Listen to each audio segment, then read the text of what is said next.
शुरू करने से पहले हम आपको हेडफोन यूज करने का सुझाव देते हैं ताकि आप हर शब्द का आनंद ले सकें। तो चलिए शुरू करते हैं। क्या आप जानते हैं कि भगवान कृष्ण का जीवन केवल चमत्कारों और लीलाओं की कथा नहीं है, बल्कि वह एक ऐसा मार्गदर्शन है जो हमारे जीवन के हर पहलू में दिशा दिखा सकता है। जन्म से लेकर महाभारत के युद्ध तक कृष्ण के हर कदम में छिपा है एक गहरा संदेश। चाहे उनका माखन चुराना हो या अर्जुन को गीता का ज्ञान देना, हर घटना में छिपा है जीवन के गूढ़ रहस्यों को समझाने का प्रयास। लेकिन क्या आपने कभी सोचा है कि उनके जीवन की इन कहानियों का हमारे जीवन से क्या संबंध है? क्या उनका मार्गदर्शन आज के समय में भी उतना ही प्रासंगिक है? और अगर हां, तो कैसे? क्या उनके फैसलों और लीलाओं में हमारे जीवन की समस्याओं का समाधान छिपा है? भगवान कृष्ण का जीवन हमें सिखाता है कि कैसे कठिनाइयों के बीच संतुलन बनाए रखा जा सकता है, कैसे कर्म और धर्म का पालन करते हुए जीवन को सार्थक बनाया जा सकता है। इस कहानी में हम उनके जीवन की अनसुनी घटनाओं, संघर्षों और उनके द्वारा दिए गए अद्भुत संदेशों की गहराई में उतरेंगे। तो तैयार हो जाइए कृष्ण के जीवन से जुड़े उन सबक को जानने के लिए जो आपके जीवन को नई दिशा दे सकते हैं। भगवान कृष्ण का जीवन साधारण नहीं बल्कि अद्वितीय है। उनकी कथा उस समय शुरू होती है जब मथुरा का राज दरबार अत्याचार और अन्याय से कराह रहा था। कंस, मथुरा का क्रूर राजा, अपनी शक्ति और अहंकार के नशे में डूबा हुआ था। जब उसे यह भविष्यवाणी मिली कि उसकी बहन देवकी के 8वें पुत्र के हाथों उसका अंत होगा, तो उसका क्रूर हृदय और भी कठोर हो गया। उसने देवकी और वसुदेव को कैद कर लिया और उनके हर नवजात शिशु को मार डालने का आदेश दिया। लेकिन क्या कंस यह समझ सका कि भाग्य को बदला नहीं जा सकता?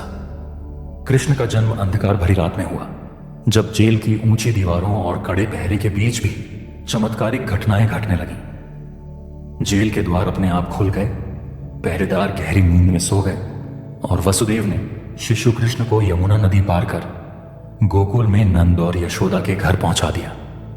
यह पल केवल कृष्ण के जन्म का नहीं था, बल्कि यह धर्म पर धर्म की विजय का पहला संकेत था।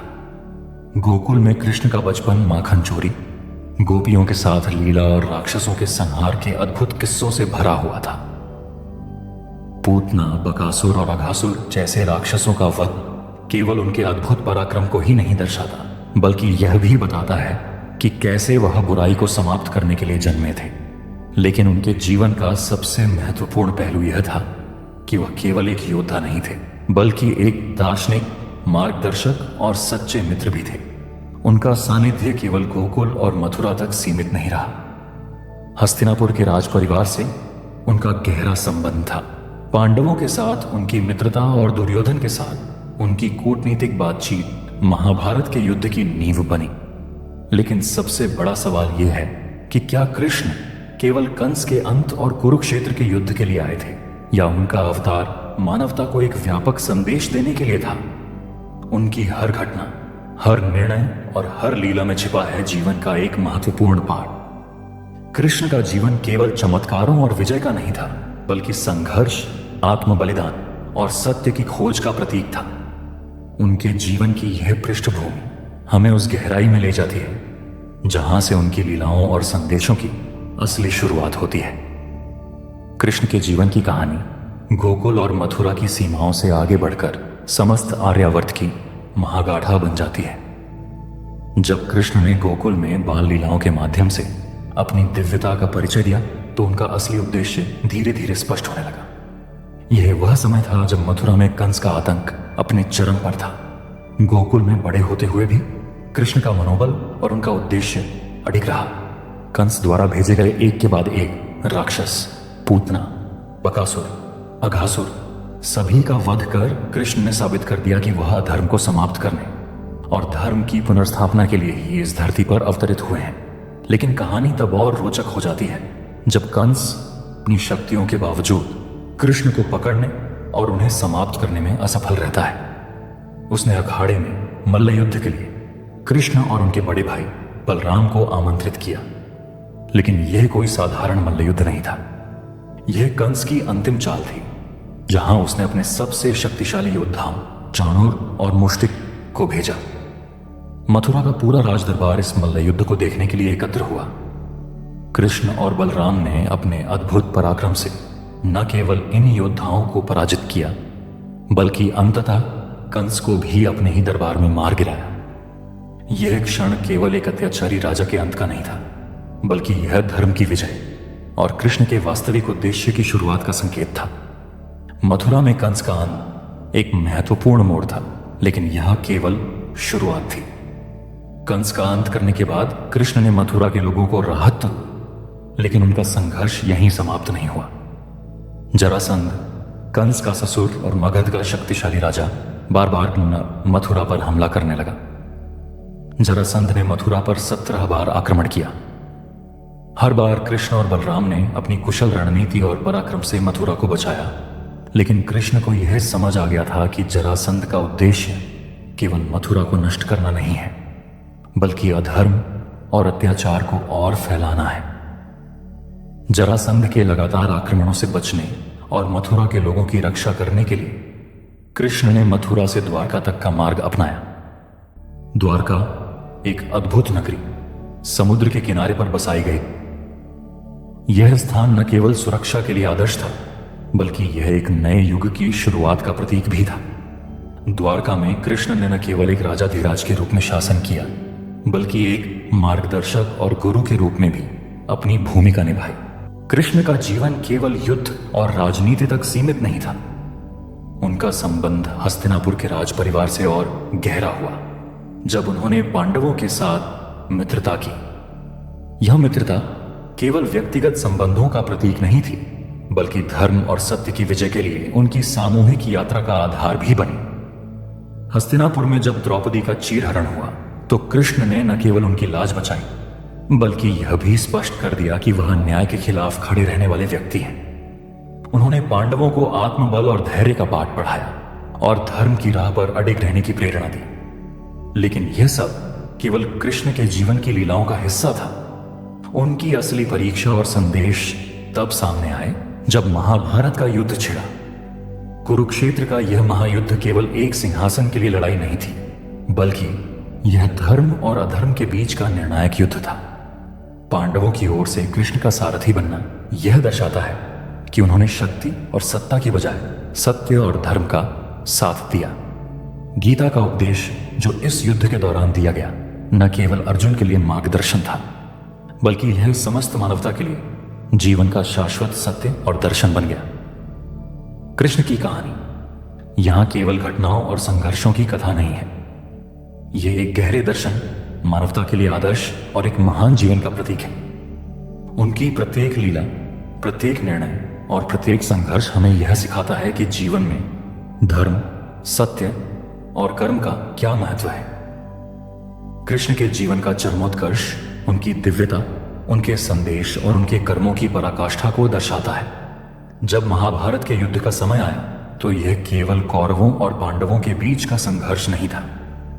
यह धर्म और अधर्म के बीच का निर्णायक युद्ध था, जहां कृष्ण ने अपनी भूमिका स्पष्ट रूप से निभाई। युद्ध के मैदान में अर्जुन का मानसिक संघर्ष, उसके संदेह और कर्तव्य से विमुखता ने एक ऐसे पल को जन्म दिया जो केवल महाभारत का ही नहीं, बल्कि समस्त मानवता का सबसे बड़ा दार्शनिक संवाद बन गया।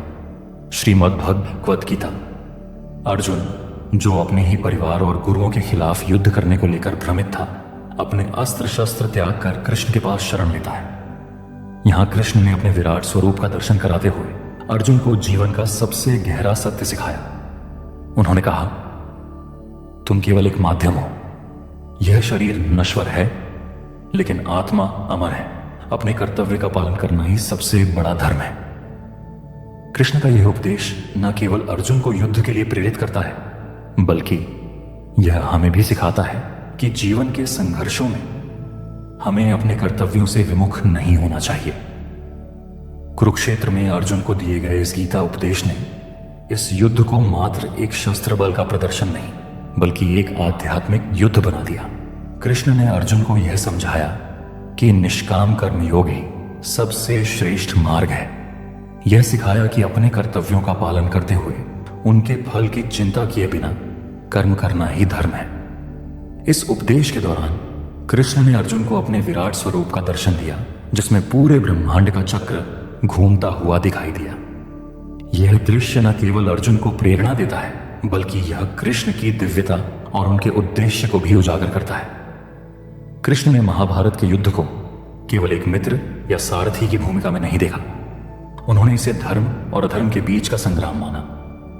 भीष्म पितामह, जो कौरवों के पक्ष में थे लेकिन भीतर से धर्म का समर्थन करते थे, उनके वचन और निष्ठा ने युद्ध को और भी गहन बना दिया। दुर्योधन की अधर्म पर अडिगता और शकुनी के छल ने इस युद्ध को और पेचीदा कर दिया। वहीं कृष्ण ने धर्म के मार्गदर्शन के साथ हर परिस्थिति को संभाला। उनका चक्र सुदर्शन और उनकी बुद्धिमत्ता ने युद्ध को पांडवों के पक्ष में मोड़ने में अहम भूमिका निभाई। कृष्ण का चरित्र केवल एक योद्धा या राजनयिक का नहीं था। जब कौरवों ने छल से अभिमन्यु का वध किया, तब भी उन्होंने पांडवों को संतुलन बनाए रखने और अधर्म का सामना करने की शिक्षा दी। जब अश्वत्थामा ने पांडव वंश को समाप्त करने के उद्देश्य से उत्तरा के गर्भ में पल रहे शिशु पर ब्रह्मास्त्र चलाया, तब भी कृष्ण ने अपनी दिव्य शक्ति से उसे बचाकर यह संदेश दिया कि धर्म और सत्य को कोई मिटा नहीं सकता। महाभारत के युद्ध के अंत में जब कौरवों का विनाश हुआ और धर्म की विजय हुई, तो यह केवल एक राजसत्ता की स्थापना नहीं थी, यह एक युग का अंत और नए युग का आरंभ था। कृष्ण ने अपने जीवन के माध्यम से यह सिखाया कि चाहे कितनी ही बाधाएं और संघर्ष क्यों ना हो, सत्य और धर्म की विजय सुनिश्चित है। उनका हर निर्णय, हर रणनीति और हर उपदेश यह दर्शाता है कि वह केवल एक राजा, योद्धा या गुरु नहीं थे, बल्कि वह मानवता के मार्गदर्शक थे।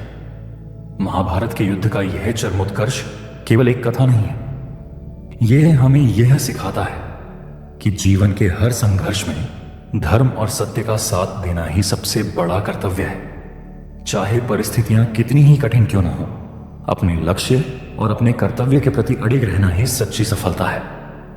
कृष्ण का विराट स्वरूप, गीता का उपदेश और उनकी हर लीला हमें यह प्रेरणा देती है कि जीवन में सफलता का असली मापदंड केवल भौतिक उपलब्धियां नहीं, बल्कि आध्यात्मिक संतुलन और धर्म का पालन है। महाभारत के युद्ध और भगवान कृष्ण के उपदेश हमें अनमोल जीवन पाठ सिखाते हैं। अर्जुन का संघर्ष केवल एक योद्धा की चुनौती नहीं थी, बल्कि मानव मन की उलझनों का प्रतीक था। जब वह धर्म और अधर्म, कर्तव्य और मोह और न्याय और अन्याय के बीच फंसा हुआ था, तब कृष्ण ने उसे सही राह दिखाई। यही स्थिति हमारे जीवन में भी बार बार आती है। हम अक्सर अपने कर्तव्यों से विमुख हो जाते हैं या निर्णय लेने में हिचकिचाते हैं। ऐसे समय में कृष्ण का गीता उपदेश हमें प्रेरणा देता है कि हम अपने कर्म को प्राथमिकता दें और परिणाम की चिंता छोड़ दें। कृष्ण का विराट स्वरूप यह दर्शाता है कि यह सृष्टि कितनी विशाल और अनंत है। यह हमें यह भी समझने का अवसर देता है कि हम इस ब्रह्मांड का एक छोटा सा हिस्सा है और हमारे कर्मों का प्रभाव व्यापक हो सकता है। निष्काम कर्म योग का संदेश हमें सिखाता है कि अपनी जिम्मेदारियों से भागना या मोह में फंसना जीवन का समाधान नहीं है। कर्म ही धर्म है और धर्म ही जीवन का मार्गदर्शक। महाभारत का यह संदेश आज के समय में भी प्रासंगिक है, चाहे वह किसी संघर्ष का समाधान हो या जीवन की चुनौतियों का सामना। कृष्ण का संदेश हमें धैर्य, समर्पण और सच्चाई का मार्ग अपनाने की प्रेरणा देता है। दुर्योधन और शकुनी के छल और अधर्म के बावजूद पांडव सत्य और धर्म के साथ खड़े रहे और विजय प्राप्त। इससे यह स्पष्ट होता है कि जीवन में कितनी ही कठिनाइयां क्यों ना आए, सत्य और धर्म की विजय हमेशा सुनिश्चित है। यह हमें अपने जीवन में धैर्य और आत्मविश्वास रखने की प्रेरणा देता है। अब आपके लिए एक सवाल है, क्या आप अपने जीवन में कृष्ण के गीता उपदेश को अपनाने का प्रयास कर रहे हैं? जब जीवन में कोई कठिनाई आती है, तो क्या आप अपने कर्तव्यों के प्रति अडिग रहते हैं या मोह और भय से पीछे हट जाते हैं? इन सवालों पर विचार करना हमें अपने जीवन के लक्ष्यों को स्पष्ट करने में मदद कर सकता है। अंत में भगवान कृष्ण का जीवन और उनका संदेश हमें यह सिखाता है कि संघर्ष ही जीवन का दूसरा नाम है, लेकिन यदि हम अपने कर्तव्यों और सत्य के प्रति समर्पित रहें, तो हम हर चुनौती पर विजय प्राप्त कर सकते हैं। यह कहानी केवल एक धर्म युद्ध की नहीं है, बल्कि यह हर व्यक्ति के भीतर चल रहे युद्ध की भी है। यह हमें यह विश्वास दिलाती है कि जब तक हम धर्म, सत्य और कर्तव्य का पालन करते रहेंगे, तब तक हम अपने जीवन में सच्ची शांति और सफलता प्राप्त कर सकते हैं।